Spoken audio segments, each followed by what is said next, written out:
শ্লোক ২৯। অল্পত্রাপর্যায়ে ব্রহ্মার্পণম ব্রহ্মহবিঃ ব্রহ্মাগ্নো ব্রহ্মণা হুত্যং ব্রহ্মৈব তেন গন্তব্যম ব্রহ্মকর্ম সমাধিনা। অনুবাদ: যিনি সবকিছুতেই ব্রহ্মকে দেখেন, যজ্ঞ, অগ্নি, আহুতি, কর্ম সবই ব্রহ্মরূপ মনে করেন, তিনি কর্মে ব্রহ্মে স্থিত হয়ে ব্রহ্মকেই প্রাপ্ত হন। শ্লোক ৩০। কেচিত্ত ইন্দ্রিয় সংযমে যোগযজ্ঞেন চাপরে জ্ঞানযজ্ঞেন চাপ্যন্যে স্বাধ্যায় যজ্ঞানশ্চাপরে। অনুবাদ: কেউ কেউ ইন্দ্রিয় নিগ্রহকে যজ্ঞ রূপে মানেন, কেউ যোগ রূপে যজ্ঞ করেন, আবার কেউ জ্ঞান চর্চাকে যজ্ঞ মনে করে ব্রহ্মজ্ঞান লাভের চেষ্টা করেন। শ্লোক ৩১। দ্রব্যযজ্ঞাস্তপোযজ্ঞা যোগযজ্ঞাস্তথা পরে স্বাধ্যায় যজ্ঞাস্তযজ্ঞানাৎ সমস্তং ব্রহ্মবেদিনঃ।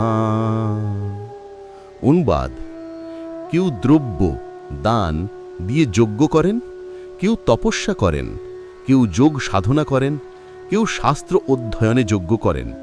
এরা সকলেই ব্রহ্মকে উপলব্ধি করতে চান। শ্লোক ৩২। আপানে জুহুবতি প্রাণং প্রাণে আপানং তথা পরে প্রাণাপান গতিরুদ্ধা প্রাণায়াম পরায়ণাঃ। অনুবাদ: কিছু যোগী শ্বাস প্রশ্বাস নিয়ন্ত্রণ বা প্রাণায়াম দ্বারা যজ্ঞ করেন। কেউ প্রশ্বাসকে নিঃশ্বাসে, কেউ নিঃশ্বাসকে প্রশ্বাসে নিবেদন করেন। এইভাবে জীবন শক্তিকে শুদ্ধ করেন। শ্লোক ৩৩।